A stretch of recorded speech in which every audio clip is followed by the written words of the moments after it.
নমস্কার, আমি অভিজিৎ দাস, মাই network YouTube channel এবং ওয়েবসাইটে সকলকে স্বাগত।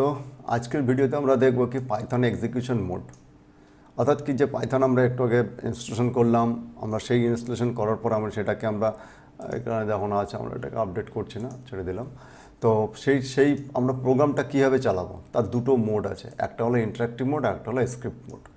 তো এখানে দেখো ইন্টারাক্টিভ মোড কাকে বলে। ইন্টারাক্টিভ মানে সহজেই যেটা খুব তাড়াতাড়ি কাজ করে।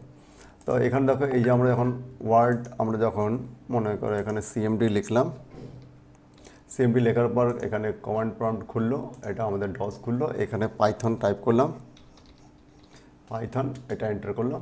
তো এটাই যে মোড, এই মোডটাকে বলা হচ্ছে আমাদের ইন্টারাক্টিভ মোড। এখানে আমরা যদি মনে করো কোনো প্রোগ্রাম করি, যেমন আমরা এখানে আছে হ্যালো ওয়ার্ল্ড প্রোগ্রাম লিখতে, তো আমি এখানে প্রিন্ট ফার্স্ট ব্র্যাকেট এখানে হ্যালো ওয়ার্ল্ড এন্টার করলাম। দেখো আমাদের হ্যালো ওয়ার্ল্ড বানানটা ভুল হয়ে গেছে,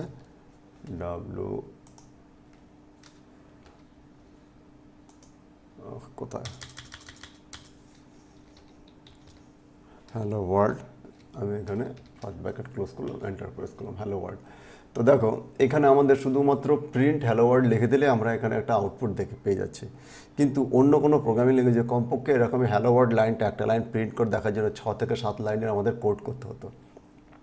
পাইথন এতটাই সোজা যে আমরা জাস্ট এক লাইন কোড করে আমি এটা আউটপুটটা পেয়ে যাচ্ছি। তো এই যে এখানে আমরা এটাকে ইন্টারাক্টিভ মোডে বলা হচ্ছে কি, এই প্রোগ্রামটাকে বলা হচ্ছে ইন্টারাক্টিভ মোডে করা হয়েছে হ্যালো ওয়ার্ল্ড প্রোগ্রামটা। তো এখানে কি অর্থাৎ ইন্টারাক্টিভ মোডের সুবিধাটা কি, আমরা খুব সহজে মনে করো আমি এখানে 5 + 5 করলাম, তাহলে দেখো আমার 10 দেখিয়ে দিচ্ছে। আমরা মনে করো পাইয়ের আমি পাইয়ের আমি মান চাই, যখন পায়ে কোনো কিছু নেই, তো তার জন্য ইম্পোর্ট করতে হবে, জায়গাটা পরে লেসনে আমি দেখিয়ে দেবো। তো এই ব্যাপারগুলো যেমন মনে করো আমি x = 5, আবার y = 10, আমি z = x + y, এখানে লিখলাম প্রিন্ট জেড। দেখো এখানে উত্তর পেয়ে গেলাম 15। তো এই যে দেখতে পাচ্ছ খুব সহজে আমি জাস্ট কোড করছি, আমি কোড দিচ্ছি আর আমাদের উত্তর দিয়ে দিচ্ছে। তো এই ব্যাপারটাকে বলা হচ্ছে ইন্টারাক্টিভ মোড। হ্যারাজ আমি যখন স্ক্রিপ্ট মোডে করব, স্ক্রিপ্ট মোডে করার জন্য আমাকে কী যেতে হবে, আইডিএলি। এর আগে আমরা বলেছিলাম আইডিএলি জিনিসটা কি, আইডিএলি এটা যখন আমাদের পাইথন ইনস্টলেশনের সঙ্গে সঙ্গে এটাও ইনস্টল হয়। তো আইডিএলিকে ইন্টিগ্রেটেড ডেভেলপমেন্ট ল্যাঙ্গুয়েজ এনভায়রনমেন্ট, এখানে কয়ে গেল, আচ্ছা এটা ওপেন হলো। দেখো এখানে আমাদের এটা ছোটো করে সবগুলো একসঙ্গে দেখিয়ে দিচ্ছি। তাহলে আমাদের এটা হলো ইন্টারাক্টিভ মোড, আমাদের এটা খুললো, এটা হলো স্ক্রিপ্ট মোড। কিন্তু স্ক্রিপ্ট মোড আমাদের প্রথমে কী করতে হবে, আমাদের যে কোনো একটা ফাইল ক্রিয়েট করতে হবে। এখানে ফাইলে যেতে হবে, নিউ ফাইল ক্রিয়েট করলাম। তো এখানে আমাদের নিউ ফাইল মনে করো, এখানে এটাকে একটু ছোটো করে নিই, সাইড বাই সাইড দেখিয়ে দেবো, তাহলে তোমার বুঝতে সুবিধা হবে। তাহলে দেখো আমাদের স্ক্রিপ্ট মোডে কী হলো, দুটো উইন্ডো খুললো। এটা আমাদের শো উইন্ডো, যেখানে দেখাবে শেল বলা হচ্ছে, দেখো আইডিয়ালি শেল, আর এটা কিন্তু ফাইল। তো আইডিয়ালি শেলে আমাদের অ্যান্সারটা দেখাবে, আর আমাদের কোডিং করতে হবে এখানে। তো এটাকে বলা হচ্ছে এডিটার। তো মনে করো আমি এখানে লিখলাম প্রিন্ট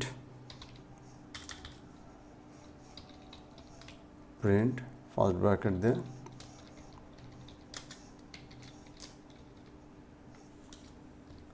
হ্যালো ওয়ার্ল্ড, এটা আমি কোড করলাম। এখন আমাকে সবার প্রথমে এটাকে সেভ করতে হবে। সেভ করবার জন্য মনে করো আমি এখানে হ্যালো ওয়ার্ল্ড নাম দিলাম .py। এটা কিন্তু খুবই জরুরি, আমাদের যখনই যে নাম পাইথন ফাইল যখনই আমরা সেভ করব তখন .py দিয়ে সেভ করতে হবে। এটা না হলে কিন্তু পাইথন ফাইল তৈরি হবে না। তো দেখো এখানে আগে থেকে আরও অনেক ফাইল তৈরি করা আছে। তো আমি hw.py সেভে ক্লিক করলাম, তাহলে দেখো এখানে চেঞ্জ হয়ে গেলো hw.py। আর এটাকে রান করবো কীভাবে, এই যে এখানে রান আছে। এখন কি আমি এটা এডিট করলাম। এখন রান করার জন্য আমাকে কী করলাম, রানে ক্লিক করে এই যে F5 বা রান মোড ক্লিক করলাম।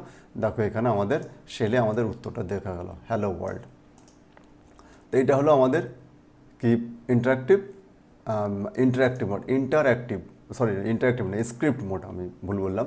ইন্টারাক্টিভ মোড এটা, আমাদের যেখানে আমাদের সঙ্গে সঙ্গে উত্তর পেয়ে যাচ্ছি।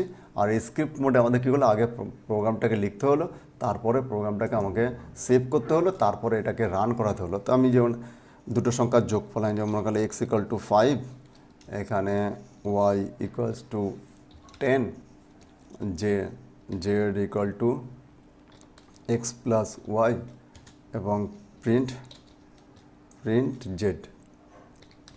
দেখো আমি এটাকে এখানে আমি যদি রান করাই, রান F5, দেখো আমি দেখলাম আমাদের কী হচ্ছে, এখানে সোর্স মাস্ট বি সেভড আর ওকে, তো এখানে সেভ করা হলো। তারপর দেখো সেভ না হলে কিন্তু রান হবে না, তো সেভ হলো, এখানে আমাদের 15 দেখিয়ে দিয়েছে।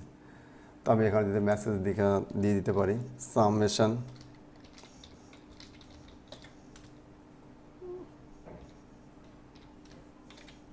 এখানে কমা দিয়ে দিলাম, আমি এখানে Ctrl+S করলাম, মানে সেভ করলাম, রান করে এখানে এটাকে রান করলে দেখো সামেশন হলো 15। তো এই যে ব্যাপারটাকে, এটাকে বলা হচ্ছে কি আমাদের স্ক্রিপ্ট মোড, অর্থাৎ কি ইন্টারাক্টিভ মোডে আমাদের সঙ্গে সঙ্গে আমাদের উত্তর দিয়ে পেয়ে যাচ্ছে। স্ক্রিপ্ট মোডে কি হচ্ছে, আগে এডিটারে আমাকে কী করতে হচ্ছে, এডিটারে আগে প্রোগ্রামটা লিখতে হচ্ছে, তারপরে সেটা .py দিয়ে সেভ করতে হচ্ছে, তারপরে সেটাকে আমার রানে গিয়ে রান করতে হচ্ছে বা কিবোর্ড থেকে F5 করতে হচ্ছে। তো এই দুটোর মধ্যে আমাদের সুবিধা অসুবিধাটা কি? স্ক্রিপ্ট মোডে হলো কি কোনো ফাইল সেভ করে রাখে না, আর হলো স্ক্রিপ্ট মোডে ফাইল সেভ করে রাখে, ভুল বললাম, স্ক্রিপ্ট মোডে ফাইল সেভ করে রাখে, আর ইন্টারেক্টিভ মোডে কোনো ফাইল সেভ করে রাখে না। তো এখানে আমাদের কথা হলো তাহলে দুটো মোড কেন দেওয়া হলো? দেখো দুটো মোডে দু রকম দরকার আছে। যখন ব্যবহারকারী বিভিন্ন রকমভাবে ইউজ করতে যায়, তখন এই দুটো মোডই বিশেষ দরকার হয়। হঠাৎ করে আমার কোনো একটা, আমি যখন কোনো বড় প্রোগ্রামিং করছি, তার ছোটো একটা পার্টের উত্তর কী হবে, সেটা মনে করো আমি স্ক্রিপ্ট মোডে দিয়ে আমি বের করতে পারবো না। সেটা আমি যদি আমি ইন্টারেক্টিভ মোডে সেই কোডটা রান করে দেখিয়ে দেখতাম যে সঠিক উত্তর আসছে, তাহলে আমি সেটা স্ক্রিপ্ট মোডের মধ্যে রাখলাম। স্ক্রিপ্ট মোড কি অনেক বড় বড় প্রোগ্রাম তৈরি করার জন্য, সফটওয়্যার তৈরি করার জন্য স্ক্রিপ্ট মোড ব্যবহার করা হয়, কারণ এটাকে আমাদের কম্পিউটারে সেভ করে রাখতে পারি। আর কিন্তু ইন্টারেক্টিভ মোডে কোনো কোড সেভ হয় না, আমাদের জাস্ট কোড দিলাম, সে তার উত্তরটা দেখিয়ে দিল, সে কিন্তু সেভ করে রাখে না, ফিউচারের জন্য ব্যবহার করার কোনো অপশান নেই। কিন্তু ইন্টারেক্টিভ মোডে আমাদের প্রোগ্রামগুলো সবসময় সেভ থাকে, আমরা যে কেউকে শেয়ারও করতে পারি, আমরা সারা জীবন এটাকে ব্যবহার করতে পারি। সেই জন্য স্ক্রিপ্ট মোড এর একটা কাজ, আর ইন্টারাক্টিভ মোড এর একটা কাজ, দুটো দুই রকম কাজ, কিন্তু কেউ কারোর থেকে কোনো অংশে কম বেশি নয়। তো এখন যদি সুবিধা অসুবিধা বলতে হয়, তাহলে এটাকে এর এটা সুবিধা, এর এটা অসুবিধা, এটাই। তাই ছাড়া এটা কোনো দুটো মোডই আমাদের, যখন আমরা প্রোগ্রামিং করব দুটো মোডই দরকার হবে, দুটো মোডকে আমাকে ব্যবহার করতে হবে। তো এটাই হলো আমাদের পাইথনে ইন্টারাক্টিভ মোড এবং স্ক্রিপ্ট মোড। তো এখানে তোমাদের সেই ব্যাপারটা পুরো ডিটেলস এখানে লিখে দেওয়া আছে, তোমরা এই নোটসটা একবার ভালো করে পড়বে, দেখে নিবে, পার্থক্যও লিখে দেওয়া আছে এখানে। হ্যালো ওয়ার্ল্ড প্রোগ্রামটি কীভাবে চালানো সেটাও তোমাদের দেখিয়ে দিলাম, ইন্টারাক্টিভ মোডে চালানো সেটাও তোমাদের দেখিয়ে দিলাম, এগুলো তোমরা দেখে নেবে। তোমরা এর পরবর্তী পরবর্তী ভিডিওতে পাইথনে ক্যারেক্টার সেট সম্পর্কে পড়ব। তো তোমাদের অনেক অনেক ধন্যবাদ ভিডিওটি দেখার জন্য। এই চ্যানেলকে লাইক, শেয়ার এবং সাবস্ক্রাইব করবে।